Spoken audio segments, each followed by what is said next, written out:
Let's make chicken salad. 2 cups of chicken breast chopped up.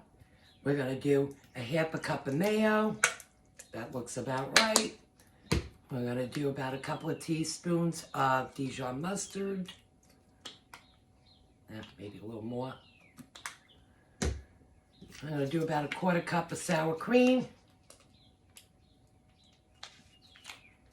We're going to add in 1 celery, finely chopped. A handful of grapes, chopped up. About a half a cup of dried cranberries. 1 shallot, diced up. And we're going to add in some dill. Give that a whirl. You can add salt and pepper. I add adobo because that shit goes on everything. I buttered a brioche bun and now we're going to toast it. Now we're going to add lettuce, tomato,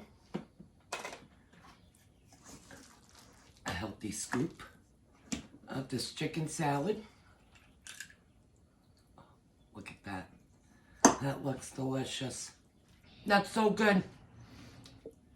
Like, share, comment, and subscribe for more.